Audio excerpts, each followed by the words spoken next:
경제는 글로벌하게 국제 경제를 심층 분석합니다. 김대호 세한대 특임 교수, 차영주 YG경제연구소장, 오늘도 두 분 모시겠습니다. 어서 오세요. 네, 반갑습니다. 네, 안녕하십니까. 네, 반갑습니다. 요즘에 두 분 어떻게 보내세요? 소장님 막 바쁘시다고 들어오면서. 네. 아닙니다. 지금 여기저기 뭐 일이 좀 있는데요. 날씨가 갑자기 더워져가지고. 맞아요. 예, 갑자기 확 더워지다 보니까 얼마 전에 35도? 맞습니다. 깜짝 놀랐습니다. 우리나라 35도가 되면서 더우니까 조금 다들 체력 관리 좀 열심히 하셔야 되지 않을까 맞습니다. 싶습니다. 어제 부산도 갔다 오시고 오늘도 새벽부터 일했고 그러셨는데 이렇게 바쁜 와중에 찾아와 주셔서 다시 한번 감사드리고요. 우리 교수님도 늘 바쁘시잖아요. 주말에도 강의 있고 그러시다고요. 네.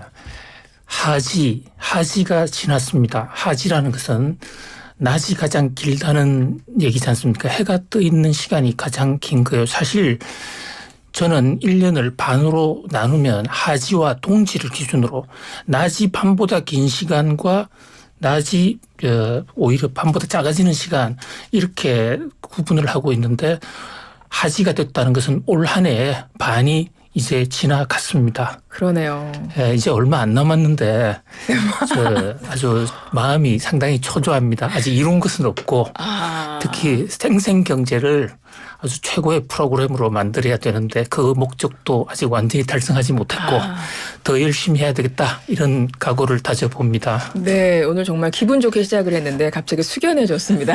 교수님 말씀 듣고 보니까 저도 올해 한 게 없는 것 같습니다. 그리고 오늘이 네. 그러니까 우리 역사상을 보면 명절이죠. 오늘이요? 단오 명절입니다. 그게 이제 과거에는 우리 조상들께서 정말 이 하지 쪽에 이 단오에는 이제 많은 것들을 나누고 베풀고 했었었는데 그게 조금 좀 쉬어야 되는 날인데. 맞네요. 못 쉬니까 중국은 이틀 동안 쉽니다. 그렇군요. 예, 그게 조금 아쉽네요. 그렇습니다. 우린 또 하지만 그럼에도 불구하고 올 하반기를 위해서 우리 교수님 말씀도 올 하반기 생생경제 발전을 위해서 오늘도 최선을 다하겠습니다. 예, 두 분 오늘 반갑고요. 자, 오늘은 어제 아침부터 종일 나왔던 뉴스부터 이야기를 좀 시작을 해보겠습니다. 미국의 헤지펀드 엘리엇 매니지먼트가 우리 정부 상대로 제기한 국제 중재 소송에서 우리 정부가 한 690억 원 정도 배상해야 한다는 판정이 나왔어요. 근데 이게 배상 원금이고 여기다가 지연이잖아. 법률 비용까지 합치면 1,000억 원이 훌쩍 넘어가는 돈을 지금 우리가 내야 되는 이런 상황인 건데 교수님 이거 지금 어떻게 돌아가고 있는 겁니까? 물어야 될 배상 금액은 1,300억 원 정도로 지금 계산이 되고 있습니다.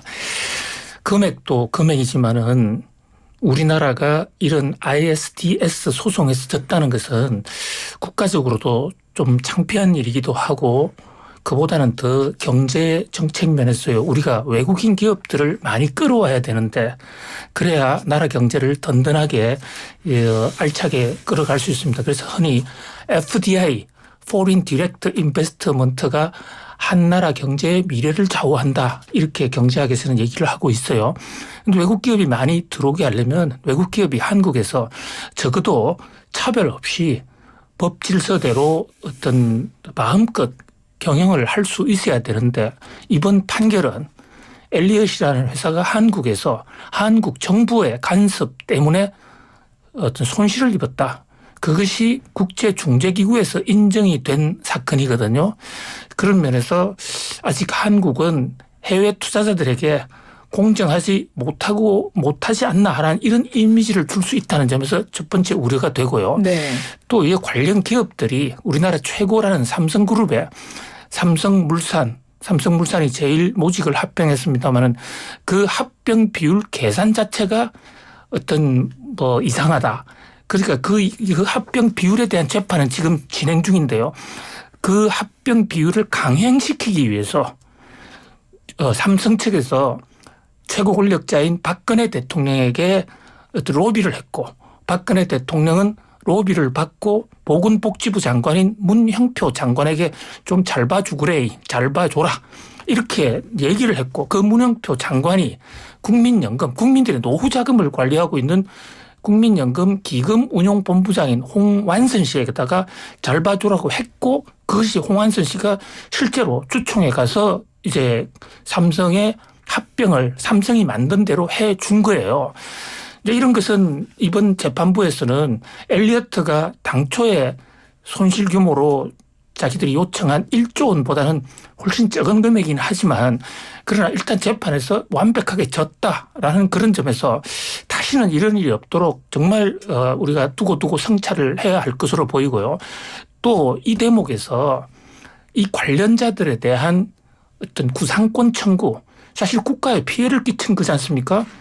참여연대의 주장에 따르면 박근혜 전 대통령, 또 이재용 현재 삼성 회장, 홍완선 전 국민연금 기금 본부장, 그다음에 문형표 보건복지부 장관이 그 1,300억 원을 물어야 된다.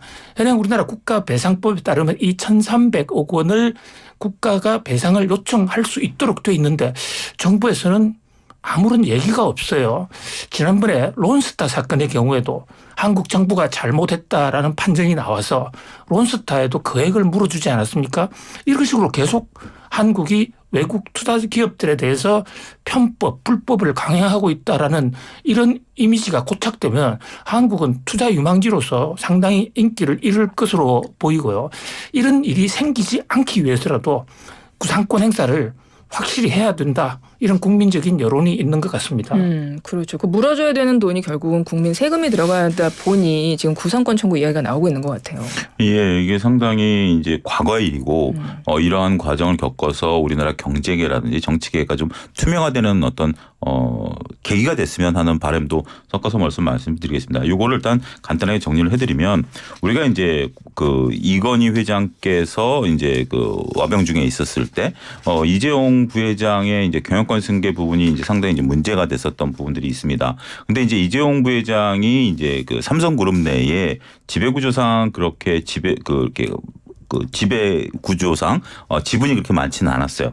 이재용 부회장의 지분이 가장 많았었던 것이 이제 그 에버랜드였죠. 에버랜드 지분은 이제 거의 다 갖고 있었고 이제 에버랜드와 제일모직이 이제 합병을 했죠. 여기까지는 이제 그렇게 크게 문제되는 건 아니었습니다. 그렇지만 이제 삼성물산이 삼성전자 지분을 많이 갖고 있기 때문에 이 제일모직과 삼성물산을 하나로 합쳐서 결국 에버랜드서부터 시작한 이재용 현 회장의 지분이 제일모직으로 넘어가면서 이제 삼성물산까지 합병을 하면서 한 회사가 됨으로써 결국 이제 대주주가 되는 그런 과정이었었죠. 이 과정에 있어서 삼성물산과 제일모직의 합병 비율이 이제 문제가 됐었습니다. 삼성물산 한 주를 제일모직 0.35주를 이제 보면서 이제 제일모직을 이제 이재용 부회장 지분이 높으니까 삼성물산 가치를 좀 낮추고 제일모직 지분을 좀 높였던 거죠. 네. 이렇게 해서 과정이었는데 그때 당시에 엘리엇은 삼성물산의 7% 정도 지분을 갖고 있었습니다. 그리고 국민연금은 11%를 갖고 있었고요.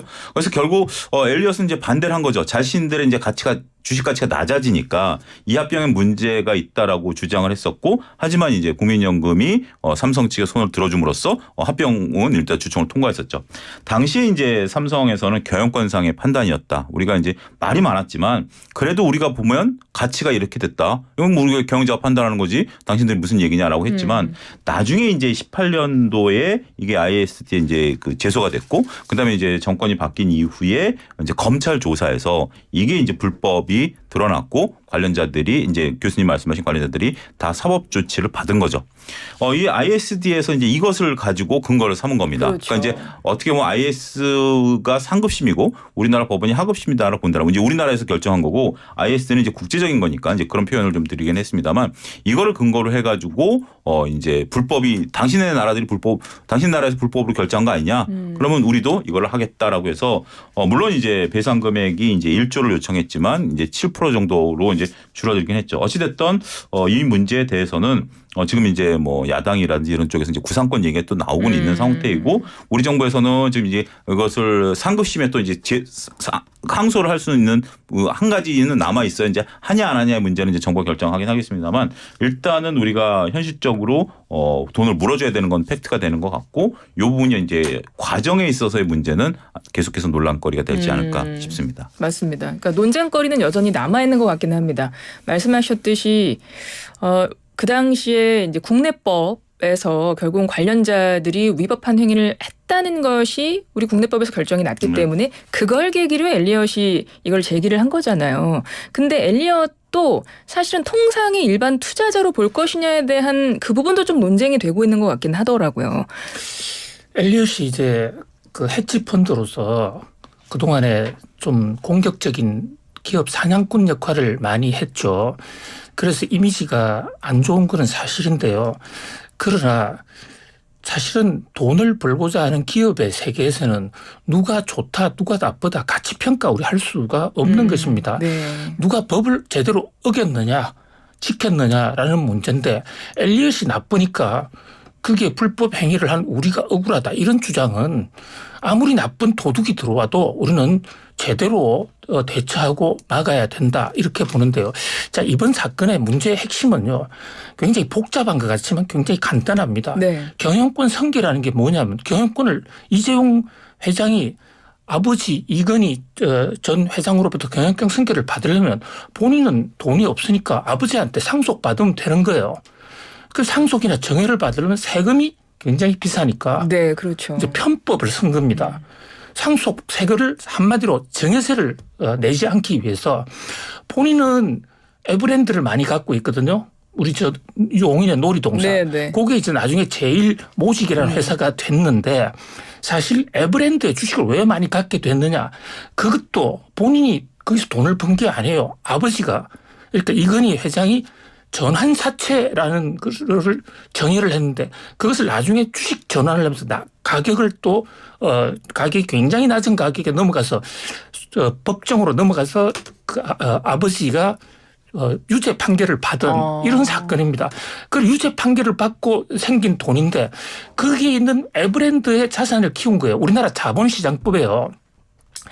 자, 현재 지금 이 합병을 할 때는 주가를 기준으로 할 수도 있고 자산 가치를 기준으로 할 수 있는데 당시 합병할 때 삼성물산이라는 회사의 이 자산 가치가 이재용 부회장이 많이 갖고 있는 제일모직보다도 3배 이상 자산 가치가 높았습니다. 그러면 일반 상식적으로는 국제사회에서는 자산 가치를 기준으로 합병 비율을 정하는 게 일반적이거든요. 그렇다면 삼성물산 한 주를 갖고 있으면 제일모직 주식 3주를 받아야 되는 거예요. 그런데 이제 이 엘리어트 주장에 따르면 우리나라는 주가를 가지고 합병 선언을 했을 때 앞 1개월, 뒤 1개월, 2개월 평균 주가를 가지고 있는데 삼성이 의도적으로 주가를 조작했다는 겁니다. 그러니까 삼성물산은 주가를 떨어뜨리고 제일모직은 주가를 일부러 올려서 그 비율을 맞췄으니까 이것은 문제인데 이 대목은 현재 금융위원장인 금융감독원장인 이복현 당시 검사가 이것을 기소해 놓은 거고요. 이 사건의 합병 비율이 옳냐 틀리냐 이 대목에 대해서는 아직 우리나라 법원에 판결이 안 났어요. 네. 지금 재판 중입니다. 그런데 엘리엇이 주장하는 것은 삼성이 자기들이 만들어 놓은 현재 재판 중인 그 합병 비율을 강행시키기 위해서 로비를 했다. 그러니까 정유라에게 말을 대주고 최순실과 접촉해서 대통령을 움직였고 대통령은 보건복지부 장관, 보건복지부 장관은 국민연금을 움직였다. 그래서 결국 삼성물산 삼성물산 주주들에게 피해를 줬다. 이런 얘기거든요. 네. 이런 것은 다시는 이런 독직 사건, 이번 사건이 하나의 그 어떤 반성의 계기가 돼서 정말 다시 이런 사건이 일어난다면 누가 한국에 투자하려고 그러겠습니까? 그냥 한국은 서로가 다 짜고 아주 잘못된 법도 마음대로 통과시키는 나라다라는 이런 이미지를 주는 아주 한국 이미지의 엄청난 실주 사건입니다. 그래서 이 대목에서 엘리엇이 나쁜 회사니까 좀 억울하다 이런 얘기는 정말 그 자기 변명 반성하지 않는 정말 후한무치한 그런 반응이라고 봅니다. 우리가 이제 엘리엇을 제가 이제 두둔하고 싶은 생각은 전혀 없습니다. 하지만 헤지펀드라는 그런 개념은 우리가 이제 공식적으로 있는 개념이죠. 헤지펀드 같은 경우는 투자자의 돈을 모아서 기업들의 약한 고리를 파고 들어가서 수익을 창출하려는 하나의 금융 기법이에요. 근데 이 헤지펀드가 하는 역할들을 보면 어떻게 보면 그 어항의 매개 역할을 한다라고 금융시장은 보고 있거든요. 네. 그러니까 이렇게 비정상적으로 들어가는 부분들을 엘리엇이 파고들지 않았었다라면 이게 이렇게 세상에 드러나지는 않는 거죠. 그러면 우리나라가 이것을 묻고 넘어갈 수도 있는 거지만 아픈 상처는 도려내야죠. 돼요. 그래야 네, 다시 건강한 살이 돋는 것처럼 그러한 역할을 하기 때문에 엘리엇이 나쁘다라는 개념으로 접근해서는 교수님 말씀처럼 안 된다라고 보고 단지 이런 어떤 엘리엇의 헤지 펀드라든지 또 어떻게 보면 이제 공매도 같은 경우도 마찬가지예요. 주식 기업이 정상적으로 잘 운영된다라면 공매도 타격이 안 되거든요. 그런 것들에 대한 어떤 선순환도 우리는 균형 감각을 켜야 되지 않을까 싶습니다. 네, 맞습니다. 그러니까 이번 사건을 보면서 우리가 중점적으로 핵심적으로 봐야 하는 그 지점을 잘 짚어주신 것 같아요. 그러니까 누가 옳고 그르냐 아니면 누가 처음에 의도가 불순하냐 어쩌냐 이제 이거를 생각하기 전에 물론 그것도 뭐 따져봐야 되는 부분이 있겠습니다만은 정말 요즘처럼 정말 해외 투자자들도 많고 정말 글로벌 경제가 된 상황에서 일단 이런 판단 물론 엘리엇이 청구한 1조 원에서 7% 정도만 이제 배상을 하라고 나왔습니다만 엘리엇이 청구한 금액도 처음부터 너무 부풀렸다는 말도 있었고 어찌됐건 일부 우리 잘못이 인정됐다는 거에 대해서는 교수님 말씀처럼 이거는 정말 해외에 큰 이미지가 실추되는 사건인 건 맞고 기본적으로 우리 정부가 잘못한 부분도 있고 그래서 이번 일을 계기로 해서 앞으로 좀 공정하고 질서 있는 자본의 흐름 또 소유와 경영의 전문성 강화 이런 좀 경제 민주화와 관련해서 제대로 자리 잡았으면 좋겠다. 이번 일이 그런 좀 역할을 했으면 좋겠다. 이런 바람을 가져봅니다.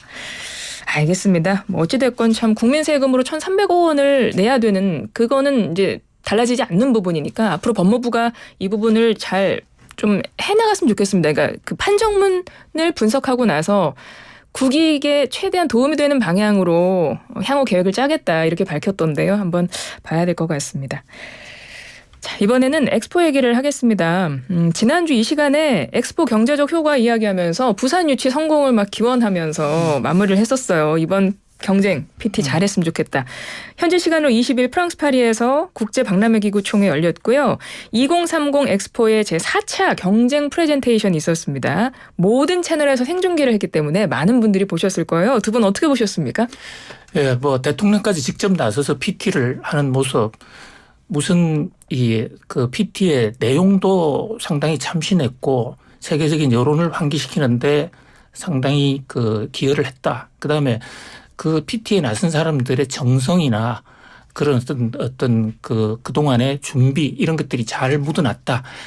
그렇게 보는데요. 그런데 문제는 PT로 승부가 결정되지 않아요. 그래요. PT는 영향을 주죠. 우리는 네, 기분도 네. 좋고 그렇지만 이게 전 국민 여론조사로 표를 유치국을 결정하는 건 아니지 않습니까? 결국은 회원국 179개 거기에 회원들이 179명의 투표를 했는데 지금 사우디에 대해서 공개 지지를 하겠다고 선언한 게 거의 75개국이 넘습니다. 네. 우리나라를 공개로 지지하겠다는 나라는 손에 꼽을 정도예요. 이렇게 현재 공개 지지만 놓고 보면 75대 한 5? 비교가 안 되는 상황이죠. 네. 물론 사우디가 이제 돈이 많으니까 우리가 당선되면 석유도 좀 싸게 줄게 하는 이런 은근한 기대 네, 이런 게 네. 있으니까 공개적으로는 지지하고 투표장에 들어와서는 따로 투표해도 알 길은 없거든요. 그렇긴 하죠. 이게 좀 비공개 누가 한국을 찍었지 알 수 없잖아요. 사우디 무기명 투표는 입장에서. 나중에도 모릅니다. 네. 그래서 이번에 사우디의 빈 살만 저 왕세자가 프랑스에 와서 BIE라는 박람회 기구에다가 아주 강력히 요구했어요. 이 공개 투표를 하자. 공개 투표하면 자신 있다 이거예요.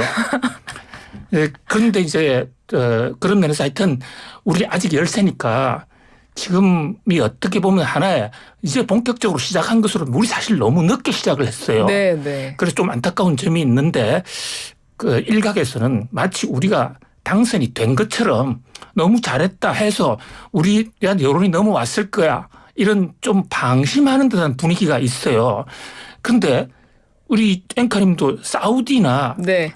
저 이탈리아 PT 보셨습니까? 그러니까요. 저도 보고 싶더라고요. 왜 그들 나라 건 안 보여주나 그 생각을 했었어요. 그러니까요. 그쪽도 굉장히 잘했습니다. 그렇겠죠. 그러니까 PT 하나로 결정되는 게 아니라 앞으로 시간이 몇 달 남았거든요.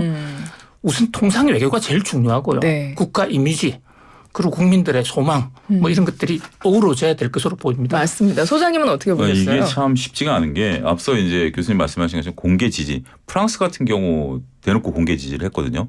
사우디를요? 사우디를 하게 찍겠다라. 근데 이제 거기에 대해서 이제 말들이 많으니까 조금 이제 물러나가지고 1차까지는 지지하고 다시 선거가 이제 2차 선거가 들어가면 그때 모르겠다라고 한 번 물러서긴 했지만 1차는 사우디를 찍겠다라는 어떤 프랑스 입장에서 보면 이게 지금 이제 여기서 이제 결정이 나잖아요. 네. 그런데 이제 이 결정이 이제 프랑스에서 이제 11월 달에 결정이 이제 선거를 합니다. 투표를 합니다. 근데 이제 프랑스가 이제 했다라는 것은 상징적인 의미를 이제 또 사우디가 또 다른 데는 할 수 있죠. 이게 또 한 가지 이제 국제사회에서 좀 우리가 좀 봐야 되는 게 177개국이 동일한 한 표입니다.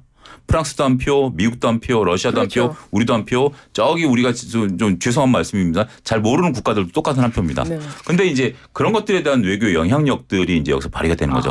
단순하게 PT를 통해서 이제 그들의 마음을 움직인다라기보다는 교수님 말씀하신 것처럼 그들도 어떻게 보면 사우디와 딜을 할 수도 있고 우리와도 딜을 할 수 있는 부분들도 분명 존재를 하죠. 그래서 우리가 비교 우위를 나타내는 부분도 있긴 하겠습니다만 중요한 건 그런 것 같아요. 우리가 이제 보통 뭐 저 같은 경우 6개월 뒤에 시험을 본다 그러면 5개월 동안 놉니다. 그리고 이제 마지막 한 달 동안 그것도 거의 이제부터 책상 정리하고 이제 시작하고 마지막 일주일 공부하고 시험을 보는 거죠. 이들도 아직까지 그렇게 특별히 결정은 안 됐을 것 같아요. 투표할 사람들이 그렇죠. 아직 마음의 결정을 다 하지 되면 않았다. 막판에 가가지고 이제 줄다리기 딜 이런 것들이 이루어지기 때문에 교수님 말씀의 핵심은 그거라고 우리가 여기서 마음을 놔버리면 안 되죠. 이제부터 정말 긴장하고 이제부터 공부를 해야 시험을 볼 수 있지. 이거를 뭐 우리가 그동안 준비했으니 끝났다라고 보기에는 조금 조심스럽지 않나 싶습니다. 뭐 당연히 우리나라가 됐으면 좋겠다라는 바람을 갖고 PT를 봤는데 저는 이제 PT를 보면서 마지막에 윤석열 대통령이 연설을 할 때 그 어떤 내용적인 부분에서 그냥 전 개인적으로 이번 엑스포 유치와 상관없이 좀 약간 뭉클했던 부분이 있었는데 그러니까 70여 년 전에 우리나라가 전쟁이 일어나서 되게 황폐했던 나라고 당시에 부산이 피난민으로 가득했던 항구였는데 지금 그 부산이 세계적인 도시가 되어서 2030 엑스포를 유치할 수 있는 준비를 마친 그런 도시가 됐다. 그래서 세계를 향해서 그 모습을 굉장히 멋있게 해서 보여줬다는 저는 그 자체만으로도 뭔가 굉장히 서사가 있고 이렇게 스토리가 있는 우리나라가 돼야 되지 않을까라는 생각을 그냥 개인적으로 했던 것 같아요. 그러니까 그 자체가 좀 감동이었던 것 같아요. 제가 어저께 느꼈던 게 그거예요. 네. 저는 이제 그 PT를 좀 보진 못했었는데 제가 6월 초에 이제 직접 홍콩을 갔다 왔는데 제가 자랄 때마다 홍콩은 꿈의 도시였었어요. 그러니까 이제 발전된 꿈의 도시였었어요. 네. 근데 제가 어제 부산을 갔는데 부산에 이제 그 우리가 번화가 말고 이쪽 부산과 이제 그 김해공항 사이에 그 낙동강 하구 쪽에 그쪽에 이제 산 쪽 이제 그쪽을 갔는데 택시를 타고 이동하는데 그쪽이 이렇게 이제 딱 보는데 발전된 게 야, 부산이 이렇게까지 얼마 전에 홍콩을 봤었을 때의 느낌보다 지금 부산의 느낌이 훨씬 더 선진화되고 발전된 도시고 똑같이 강이나 바다를 끼고 있는데 이렇게 발전됐구나. 나는 구석이라고 생각했던 부산 지역인데 이렇게 보면 우리나라의 그 발전 속도를 보면 정말 뭉클할 수 있는 그런 포인트가 있다라고 좀 말씀드리고 싶어요. 정말 부산이 따와야 됩니다. 네, 그러니까요. 이게 참 어느 나라든 서사가 없고 스토리가 없겠습니까? 하지만 우리나라는 참 그런 부분에서 우리가 직접 경험을 한 나라여서 그런지 모르겠는데 스스로가 좀 대견스럽기도 하고 자랑스럽기도 하고 전 좀 그랬던 것 같아요. 우리가 이제 우리 자랑하는 것도 중요하지만 상대 공격하는 것도 좀 중요할 것 같아요. 공격을 또 잘해야 됩니까? 네. 그러니까 지금 빈쌀만 인권 탄압국으로 사크쿠지 언론인도 살해하고 그런 나라에서 이런 평화의 국제 산업 박람회를 할 수 있느냐 이것을 우리나라 정부 관계자들은 얘기할 수 없지만 그렇죠. 뭐 생생 경제에서는 얘기해야 되는 거 아닌가 이런 생각도 들고요. 그다음에 이제 또 하나가 자 사우디의 기름 가지고 지금 네옴시티를 짓고 네옴시티가 완공하는 해가 2030년이에요. 그래요? 예, 그 해에 박람회를 하겠다는 것이거든요. 그런데 사실 어떻게 보면 이 석유 자본을 가지고 제조업을 짓는 것은 중요하지만 사실 어떻게 보면 이제 석유 자본 시대는 완전히 탄소 중립 시대 이런 거로 해서 어떤 동지부를 찍어야 되는 우리가 극복해야 되는 그런 대상이다. 그렇다고 해서 거기다가 네옴시티 같은 그런 어떤 거대업 제조업 인프라를 만든다고 하는 그게 과연 대응이냐. 그런 것보다는 한국이 주장하고 있는 디지털 세계로의 변신 그런 어떤 문화 박람회로서의 어떤 완벽성 이런 것을 좀 강조함으로써 꼭 그 사우디를 비난한다기보다도 우리의 네. 도덕적 우위, 문화적 우위를 좀 강조했으면 합니다. 맞습니다. 이번에 실질적으로 좀 관계자분들 부산 유치를 하기 위해서 열심히 각계각층에서 뛰고 있는 분들 우리 교수님이 짚어주신 그 공격 포인트를 잘 기억을 하셔서 이 유치전을 좀 성공으로 이뤄냈으면 좋겠다 이런 생각을 해보면서 YTN 라디오 생생경제 잠시 광고 듣고 오겠습니다. FM 94.5MHz YTN 라디오입니다. 생생경제 듣고 계십니다. 이 방송은 YTN 라디오 앱 보이는 라디오로 보고 들으실 수 있고 유튜브에서도 함께 하실 수 있어요. 유튜브로 오실 분들은요. YTN 라디오 유튜브로 먼저 들어오셔서요. 실시간 방송 클릭해서 보시면 됩니다. 실시간 댓글창에 글도 남기실 수 있고 혹시 유튜브에서 다시 보기를 하고 싶다라고 하시면 그 재생 목록 메뉴를 클릭하시면 생생경제 프로그램으로 들어오실 수 있어요. 그럼 날짜별로 그동안 거 쭉 다시 보실 수 있습니다. 제가 이걸 좀 자세하게 설명드리는 이유가 이게 좀 잘 경로를 모르실 수도 있을 것 같아서 설명을 드립니다. 자, 오늘은 목요일입니다. 국제경제를 심층 분석하는 시간이에요. 경제는 글로벌하게 차영조 와이즈 경제연구소장님, 김대호 세한대 특임 교수님 두 분과 함께하고 있습니다. 2부 문을 열었습니다. 앞서 1부 끝에서 퀴즈 내드렸죠. 엘리엇의 국제 분쟁 소송 결과 앞서 다루었는데 여기서 등장하는 법률 용어 남의 권리를 침해한 사람이 그 손해를 물어주는 것을 뜻하는 말인데요. 1번 배상, 2번 뱃살 중에 정답이 있습니다. 오늘도 퀴즈 나갑니다. 소장님. 예, 우리가 이제 법률 용어에서 조금 벗어나 보죠. 법은 좀 딱딱하죠. 네네. 그런데 제가 예를 들어서 김대호 교수님께 이제 편지를 이제 쓰면 끝에 가서 차영주 배상 이렇게 쓰죠. 이제 그 올린다, 네, 절을 네. 올린다라는 그런 뜻의 이제 배상을 쓰죠. 그러니까 배상이라는 뜻이 원래 이제 높임 그런 거지만 이제 절을 한다 이런 거거든요. 그러니까 배상을 많이 하면 뱃살이 빠집니다. 그러니까 그렇군요. 108배. 그렇죠. 그렇죠. 108배를 하면 뱃살이 빠지고요. 맞습니다. 그런 부분들을 보면 배상 이 배 이거 열심히 하자 이렇게 말씀드리겠습니다. 알겠습니다. 힌트 내주셨고요. 예, 네. 이제 법을 어기거나 다른 사람에게 피해를 줬을 때 법적인 구제조처로 피해를 당한 사람이 피해를 준 사람한테 그 피해를 어떤 보전해줘 하는 이제 방법인데요. 흔히 이제 보통 배째라, 내 배째라 이렇게 눌러앉는 사람, 이런 사람 혼내주기 위한 제도라고 이렇게 볼 수가 있습니다. 그 배째라에서 온 단어는 아니지만은 하여튼 그와 유사한 것으로 보입니다. 그 같은 동의어로 그러니까요. 정말. 점점 힌트가 굉장히 계속 진화하고 발전하는 걸 제가 느낍니다. 그래서 제가 매 시간 이렇게 여쭤보게 되는데 오늘 역시 많은 분들이 정답을 보내주실 것 같습니다. 1번 배상, 2번 뱃살 중에서 정답 우물정 0945 50원의 정보 이용료 들어가는 문자로 보내주세요. 당첨된 분들 저희가 선물 보내드립니다. 앞서 그 엑스포 경쟁 PT 이야기를 했습니다. 그리고 이번에 그 PT에서도 상당히 강조된 내용인데요. K 콘텐츠의 위력 이 그 영상에서도 많이 담겼었고 실제로 이제 세계인들이 K 콘텐츠에 대해서는 이제 인정을 할 것 같습니다. 그걸 제가 느끼고 우리가 이제는 문화 강국이 됐으니까요. 그러니까 막 이런 사람도 막 오는 거예요, 한국에. 넷플릭스의 최고 경영자 우리나라 왔습니다. 테드 서렌도스 CEO가 왔는데요. K 콘텐츠의 잠재력이 대단하다 이렇게 강조를 했고 그리고 나 한국 영화 사랑한다 이런 고백도 했습니다. 자, 이분 방한한 이유가 뭘까요, 교수님?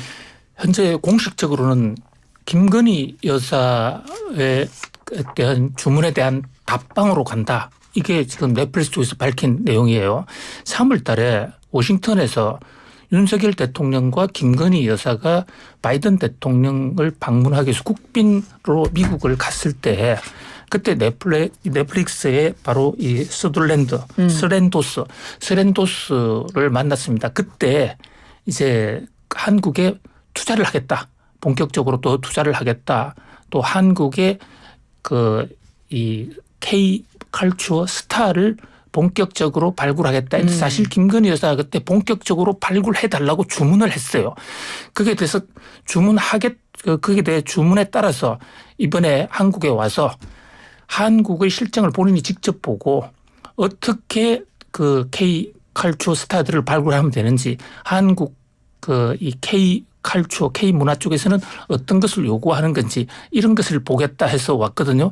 지금 막 기자회견을 했는데 뭐 투자를 엄청나게 하겠다 이런 얘기는 뭐 본격적으로 하겠다는 얘기는 계속 나왔는데 문제가 하나의 망 중립 문제. 네네. 그러니까 한국의 인터넷 사용료가 넷플릭스 때문에 지금 좀 많이 그 우리나라 그 통신망 사업자들이 좀 고생을 하고 있어요. 왜냐하면 이 영화라는 게 한 편도 아니고 열 몇 편 막 계속 보고 고화질로 넘어오니까 다운로드 양이 많고 이러니까 인터넷 통신 망을 까는 사람들 입장에서 더 많이 깔아야 되지 않습니까? 그 비용을 좀 분담하자. 이래서 현재 SK 브로드밴드하고 재판 중이에요. 네네. 그 대목에 대해서는 뭐 원론적인 얘기만 하고 현재 그 자신들은 잘못한 게 없다. 자신들은 최선을 다했는데 현재 추가로 낼 돈은 없다. 이렇게 이번 기자회견에서 다시 한 번 더 강조했습니다. 아, 그렇습니까? 이번에 그렇지 않아도 지금 말씀하셨지만 뭐 그 투자 부분은 지난번에 말씀하셨듯이 윤 대통령 국빈 방미 때 우리 3조 원 투자하겠다 이미 밝혔었고 아마도 이제 그것과 연결돼서 또 온 것이기도 하겠지만 이 국내에서는 사실 말씀하셨듯이 망 사용료에 대해서 언급을 할 것인가가 되게 이목에 쏠리고 있었거든요. 근데 지금 뭐 특별한 그게 없었나 보죠. 왜냐하면 이게 지금 재판 중인 과정에 있기 때문에 네. 이 부분에 대해서 지금 이제 이 CEO가 얘기를 하기는 어려울 것으로 판단을 해야 될 것 같습니다. 재판에 영향을 끼칠 수밖에 없는 부분들이고 이게 이제 그 SK 브로드밴드가 이게 자유시장 그거를 경쟁을 해친다라는 거고 넷플릭스 입장에서는 이게 독점권이다. 이것에 대해서 이제 법정 공방이 있는 거거든요. 그동안 이제 넷플릭스 입장에서 보면 자기네들이 약 10억 달러를 투자해가지고 전 세계 약 6천여 개 정도의 이런 그 망을 이제 설치를 하고 있는데 한국만 유독 이렇게 이제 독점에서의 소송이 걸렸다라고 이제 첨예하게 대립하고 있는 부분들이에요. 그래서 이 부분에 대해서는 우리가 이제 기존의 넷플릭스 정도 급은 아니더라도 네. 다른 정도들이 우리나라 이제 망을 사용하는 부분에 있어서의 다툼이 계속 있어 왔었던 것들이고요. 그래서 그거에 대해서 이제 그러면 우리는 한국 망을 사용할 때 이 화질을 좀 낮추겠다. 뭐 이렇게까지 이제 서로 간에 협의를 해가지고 상대적으로 우리나라 기업들이 주가 퍼포먼스를 더 보인 적도 있어. 그러니까 영화를 보는데 고화질로 아니고 저화질로 본다라고 그러면 소비자 입장에서는 좀 황당한 거죠. 그렇죠. 뭐 이런 어떤 얘기들이 좀 나오는 거라 이건 결론이 날 때까지 우리가 얘기를 좀 본격적으로 하기는 어려울 것 같아요. 근데 이제 넷플릭스 CEO가 2박 3일 정도의 일정이에요. 보통 이제 CEO들이 오면 짧게 지나가는 정도입니다. 왜냐하면 그냥 어떤 뭐 이견하는데 2박 3일 정도면 좀 들여다봐야 될 것들이 많다는 거죠. 조금 전에 보니까 박찬욱 감독도 만났고 이제 뭐 여러 가지 이제 보는 거죠. 이 망은 어떻게 보면 이제 CEO가 언급할 건 아니다라고 보는 거고 이 넷플릭스의 중요성 입장에서 보면 서로가 윈윈할 수 있는 우리나라의 이제 입장들이 된 거죠. 최근에 보게 된다라면 넷플릭스나 디즈니 플러스에서 우리 K 그 컨텐츠를 올리면 전 세계에서 구독자들이 보는 구독수가 굉장히 높습니다. 네. 우리가 조금 전에 이제 박규민 아나운서도 이제 저희가 유튜브로 저희가 나간다라고 네, 보는데 네. 조회수가 이제 나중에 조금 이제 드러나는 거 아니겠습니까? 그렇죠. 근데 이제 이 넷플릭스라든지 뭐 같은 경제업체 디즈니 플러스 같은 게 전 세계에서 컨텐츠를 만듭니다. 중국에서도 만들고 미국에서도 만들고 그걸 다 전 세계의 망으로 올리는데 우리 쪽에 클릭수가 소위 많다라는 거죠. 그럼 그들 입장에서 보면 우리 K 컨텐츠에 대해서 계속해서 만들려고 하는 욕구가 들어올 수밖에 없는 거죠. 이런 관련주들의 최근 움직임이 굉장히 드라마틱하게 움직이는데 우리나라 이제 문화 산업들도 이게 어떤 굉장히 긍정적인 역할을 할 수가 있어요. 기존에는 우리 드라마 제작사들이 드라마 제작을 하고 거기 흥행 여부에 따라서 수익이 결정나는 거였습니다. 그런데 지금은 이제 우리나라 드라마 제작사들이 넷플릭스로부터 돈을 한 큐에 받아요. 300억에서 500억 정도를 받아요. 그래서 드라마를 제작을 하고 IP 그러니까 이 권리는 이쪽으로 넘겨버립니다. 근데 이게 어떻게 보면 단점이라고 볼 수도 있지만 우리는 이게 흥행을 하든 성공을 하든 우리 이제 제작사들이 큰 영향을 안 받아요. 그 대신 이 제작에 대한 것들이 누적이 지금 되고 있는 거죠. 그러다 보면 우리나라의 드라마 제작사들은 안정적으로 드라마를 제작할 수 있는 토대가 형성이 되는 겁니다. 단순하게 우리 나라에서 성공하고 중국에 성공하고 일본에 성공과 미국에 성공하는 막대한 홍보비를 안 쏟아부어도 우리는 안정적으로 이렇게 되면서 또 노하우가 쌓이는 거죠. 그런 부분들이 되면 우리나라의 K 컨텐츠의 위상을 할 수 있는 막대한 자본의 힘을 우리가 이제 얻고 있다. 이런 긍정적인 면도 봐야 될 것 같습니다. 알겠습니다. 자, 이번에는 중국으로 넘어가 보겠습니다. 최근에 미국의 블링컨 국무장관이 중국 방문해서 시진핑 주석을 만났어요. 미국의 외교수장으로는 5년 만에 중국을 간 건데요. 아무래도 요즘에 미중 관계가 많이 경색돼 있다 보니까 그걸 좀 풀어보자 이런 의도로 간 거 아닐까요? 그렇습니다. 그렇게 이제 그 천신만고 끝에 사실 미국과 중국이 최고위층 회담이 성사가 됐습니다. 사실 최근 한 5년 동안은 미중 관계에 사실상 대화 채널조차도 제대로 가동되지 않는 그야말로 그 완전히 분열 어떤 총체적 어떤 이 갈등 양상이었지 않습니까? 그런데 블링컨 대통령이 돌아오자마자 이제 바이든 대통령이 자기들 민주당 선거 운동을 하면서 시진핑 국가주석을 독재자, 딕테이터라고 또 얘기를 해서 네, 그러니까요. 이 완전히 또 중국이 발칵 뒤집혔습니다. 그러니까 블링컨 장관이 시진핑 주석을 만나고 나서 그 다음 날 바이든 대통령이 공개석상에서 독재자다 이렇게 표현을 했다면서요. 이건 사실 외교적으로 굉장히 강력한 표현인데요. 그러니까 이것은 블링컨 국무장관의 어떤 시진핑 국가주석과의 만남이 잘 못 돼서 나왔을 수도 있고 아니면 바이든 대통령이 좀 연세도 많으시고 또 자기들 선거운동원들하고 하는 얘기니까 그냥 뭐 사소하게 퍼스널하게 얘기를 했는데 그게 악시우스라는 인터넷 언론이 크게 보도를 하는 바람에 문제가 된 것이거든요. 그래서 특별한 다른 의도는 없다 이렇게 얘기를 하고 있습니다만 받는 시진핑 국가주석 입장에서는 굉장히 상처가 좀 있을 것으로 보여져요. 여기서 우리가 과거에 냉전이 시작될 때 중국과 미국의 관계 그것을 이 에너미와 프렌드의 그 합성어를 사용해서 그 친구이자 바로 적이다라고 하는 그 용어가 많이 나왔는데 지금 미국과 중국의 관계도 서로가 뭐 그 나라의 양쪽 국가 가치나 국민들의 어떤 지향하는 바를 볼 때 완전히 하나가 되기는 거의 불가능한 상태로 갈라져 있다고 봅니다. 그렇다고 해서 두 나라가 지금 싸우면 두 나라에게도 훨씬 더 충격이 되기 때문에 특히 바이든 대통령 입장에서는 대통령 선거를 앞두고 이 문제가 너무 부각이 되면 외교적인 면에서 능력이 없다는 것으로 인식이 될 수도 있다. 그런 점에서 마치 트럼프 대통령이 지난번에 그 집권 초기에는 중국을 막 때리게 하다가 선거를 앞두게는 시진핑 국가주석과 만나서 좀 보듬는 그런 모습을 보이기도 했거든요. 그래서 이 미국에서 전략적 어떤 화해를 제스처를 취하고 이런 움직임이 좀 당분간은 계속되지 않을까 이런 생각을 해봅니다. 그렇군요. 그 지금 이제 우리가 그 중국과 미국과의 관계를 보면 뭐 앨런 장관도 얘기했고 블링컨 장관도 얘기했던 디리스킹이라는 단어를 우리가 이제 집중을 해야 될 것 같아요. 이제 결국 이제 중국을 가기 전에 얘기했었던 건데 결국 이제 미국과 중국은 상당히 지금 작년 같은 기준으로 봤을 때 사상 최대 무역을 했고 이런 것들은 서로 간의 국익을 위해서 긍정적이다라고 발언을 했죠. 그렇지만 우리의 이제 전략 물자들을 중국에 보내는 건 통제를 좀 하겠다. 우리 리스크를 관리해야 되겠다. 이런 관점에서 좀 보는 거죠.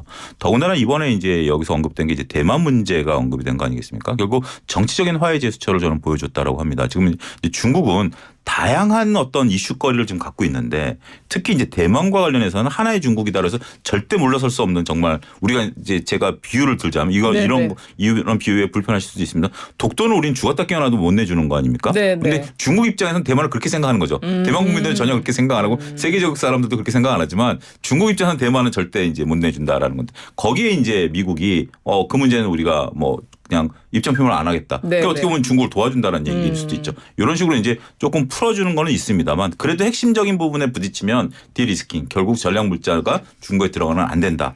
그 얘기는 뭐죠? 반도체는 안 된다라는 거죠. 이런 식으로 이제 접근하는 것이 현재 지금 미중 간의 문제가 아니겠나.